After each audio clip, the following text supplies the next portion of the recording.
Kai Thomas, appreciate you joining us. We'll get some questions for you. Yes, sir. Hey, first of all, Kai, congrats on this last win. Thank you. It was also your coach's 100th career win as a head coach. What did that mean to y'all to get that for him? I mean, it means that he's pretty old. No, I'm just kidding. No, it was awesome to see.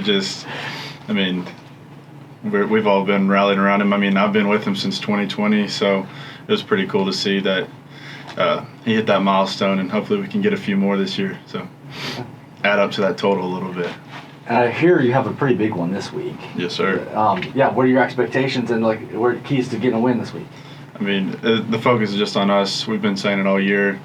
The most important one's the next one. So it's just another week, another game. They're a good opponent, and we're going to treat them as such. But the focus is on us this week with our preparation and how we go about the week. So it's really just all about us and how we do what we do. Has it sunk in at all where you're at, though? I mean, undefeated, playing for a conference championship? I mean, it's an awesome feeling. It's cool. Try not to think about it. One thing our coach used to tell us is we got to be process-driven but outcome-aware. We're aware of what can happen, but we have to be just stuck to the process, just worrying about what we do every day and how we prepare. So. Yeah, Kai, we were talking about it earlier, was gaming on Saturday supposed to be at 6 o'clock, now at 4 o'clock, a little bit extra. Differentiating in the times, obviously you've been playing at 6 for most of the season, and then obviously 2 last weekend against Houston Christian, and then now at 4. Just talk about having those different start times and preparing for each of those. I think last week was really just a good test because we have been playing so late in the evening every week. We got to really see how we can get better from that standpoint and how we excelled in that standpoint. And this is just another chance for us to play at a different time and just go out and do the same routine that we do and prepare the same way. I don't think it's going to affect us much. I mean, we're right in the middle where we were the past couple weeks, so I think it'll all be all right, and we're just going to go out and prepare the same way and get ready to play that game. Yeah, and then senior day, obviously, with your story being away from the program for a little bit and then coming back here, and obviously with everything that y'all are fighting for on top of that, it being senior day, senior afternoon, whatever you want to call it, just talk about what it means, especially for you being able to run out onto this field for could be the last time. No, it's surreal. I don't think it's quite hit me yet. Felt like it's just yesterday I was a wide-eyed freshman getting to walk down the goat path for the first time. I mean, now we got concrete steps. It's a new deal, but it hasn't really sunk in yet. But I'm just trying to cherish every moment. If it is the last time we play at Homer Bryce, just going to make sure we leave everything out there for all the seniors. So I'm excited to do that.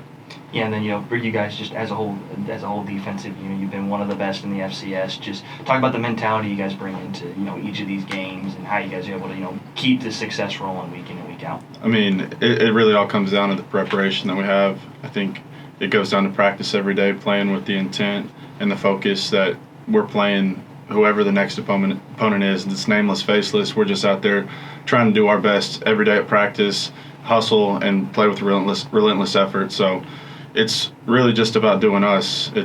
We do what we do better than they do what they do, and that's the mindset we have to have going into each week. So you're talking about, possibly your last game at Homer Bryce. How much motivation does that add to make it not the last game at Homer Bryce? It definitely is a little extra shot there. We're going to go out there and just play on fire. That's all we can do. And if it ends up we have another game at Homer Bryce, and that's what it is. If not, that's the way it is, but we're going to go out there and treat it the same way each time. So, awesome, Kyle. Appreciate you joining us. Thank you for having us. Coach Carthel, appreciate you joining us. We'll jump into some questions for you here.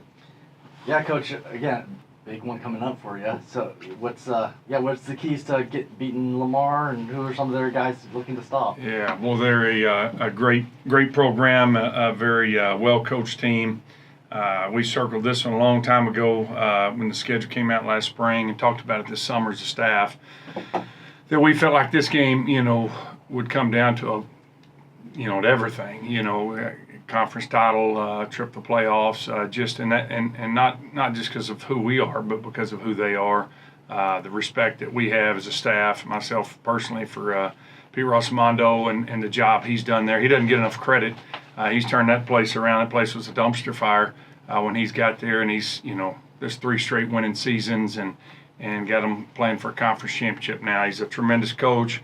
They got a great staff, And, they just find ways to win week in, week out, have a couple big-time wins against national opponents, with beating South Dakota early in the year and what they did last week, shutting down Southeast Louisiana, who was averaging close to 50 points a game and held them next to nothing. So great opponent. Keys to stopping them, we're going to have to play really good defense. They do schematically, they do a great job. They dialed us up on a few things last year that we hadn't seen, so I know they've got some more tricks up their sleeve there, and they just, again, do a really good job, preparing and coaching. And you see that in their special teams. I always, that's the first thing I look at as a head coach is, to see what kind of team you're going to play. How do they play on special teams? And then you look how good of a defense are they. The thing you watch is you watch a PAT block. They've just given up a touchdown. Bad defenses, they sit around, mope and point and lack effort, and these guys, they bring it every time. But special teams wise, tell you all you need to know about a team. And I'm proud of our team and where we are. We're third in the country in overall special teams. Guess who's number 2? Lamar. And that tells you, and they have been. They were last year. Just a well-coached team. So we're going to have to bring our A game, not just Saturday at 4 o'clock, but on every single snap, offense, defense, special teams, because this game will come down to 3 or 4 plays. And what those 3 or 4 plays are, it's anybody's guess right now. So should be 2 really good teams. A great matchup, a great day for some very important, memorable, meaningful football in November. I'm thankful we're here at home for this matchup, and that should be a doozy. And so speaking of being at home, I asked Kai, how much motivation does that give you all to have at least one more at home?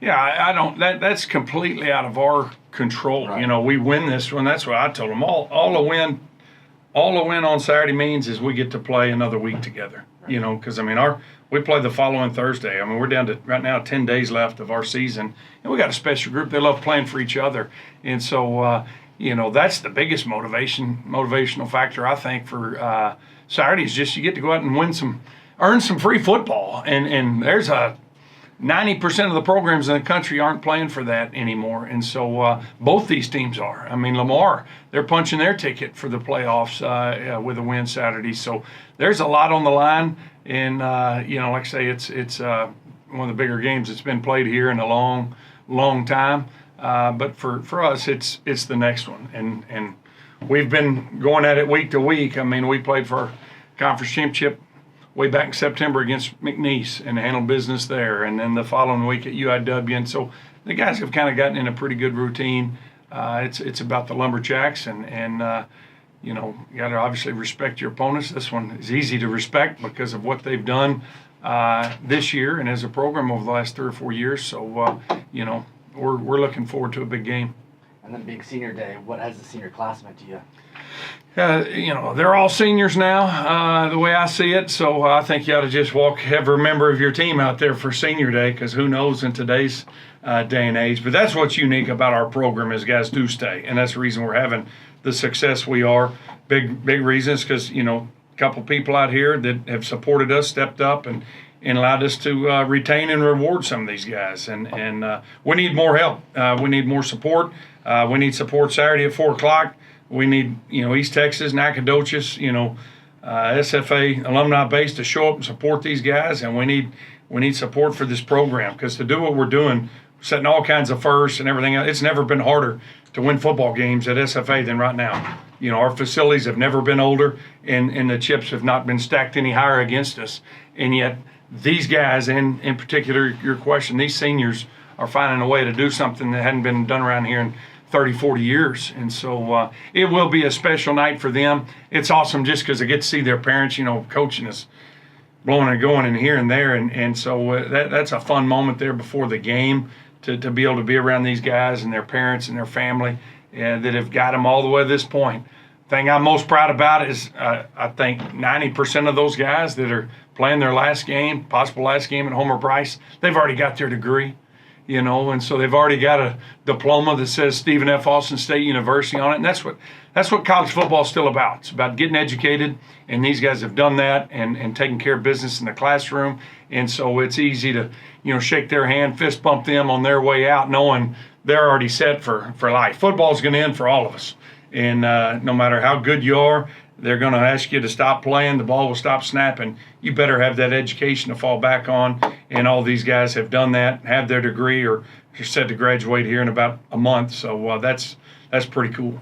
My final question for you is, what did it mean to you to get 100th win? Good. Well, I had absolutely no clue. I still we prayed, and then I was getting ready. I had some announcements to make. Frankie Long was there. He's a kid that had a brain issue earlier in the year. They cut him open from here to there, a massive 9-hour brain surgery, and he's there at home in Houston now. He's doing great. He's on our sideline, and I was fixing to recognize him, Frankie's back and everything, and then Kai jumped in, and he's like, and Kai's the one that always kind of starts our chant at the end. I'm like, man, this isn't the right time, and then here come my dad with the game ball, and I had no clue, and forgot to mention Frankie Long. So Frankie, right back at you, man. Great to see you. Glad you're doing well. But in terms of that, 100 wins, that's awesome. Milestone. It's a tribute to just so many fantastic players, great coaches, awesome, administrators, boosters, friends, family. That anybody that's poured into our program over the year here or at A&M Commerce, their fingerprints are all over it. But it's not about me. I've 100 wins, I've yet to score a touchdown or make a tackle. It's about the players, and so all that's in the past and something for you to write about, but all I really care about is 101, and it's going to be a tough out on Saturday to try to get that one. Yeah, Coach, you talked about it earlier, being able to retain or reward players and things like that. It's not very often you see, a face that was with the program, leaves the program, and then comes right back to it, and that's what it is with Kai Thomas. So just talk about what he's meant to this program since he came in. Kai is the definition. When you look up in Webster's East Texas Tough, our motto, there's Kai's picture. He's from East Texas, Elkhart, America. Sucker, was riding bulls as a young buck, got too big, had to do steer wrestling, and he is tough as nails. Played here. We were trying to beef him up to play interior. That was hard on his body. He played redshirted and played 2 years, got his degree, and then went off in the real world. And I went by to see him, I guess about 2 years ago now, and he's all dressed up in business attire and working behind a computer. And I was like, hey, you got some eligibility left. And I said, you can play defensive end. We won't move you inside. He started thinking. He came to the spring game, and I think Coach Moats looked at me kind of funny when, here this guy is kind of scrawny looking, and because he hadn't been lifting, he'd been just a normal dude for a year. He came back and took right off where he took off from where he left off, and he's the heart and soul of that front and our defense really, and just yes or no sir, he's just a winner. He succeeds in everything he does, but he is a tough cookie, and ran me over in practice on Friday. I know y'all saw the video, and so he called me old earlier today, so he's not my favorite player, but he is a dead burn good one, and so I'm glad he's a Lumberjack, glad he's on our team. Are you going to be out after that game now? Woo! I was in concussion protocol for a while, and luckily I passed my test, my impact testing there before the game, and was able to participate in that one Saturday. So I am still sore, and it was a good shot, but I jumped up. I rolled out of it, and here we go. So I'll get my fat butt out of the way is what I need to do. So no targeting on the play? No, he lowered his shoulder. He knew what he was doing, so but no targeting. So awesome. All right, appreciate it. Excellent.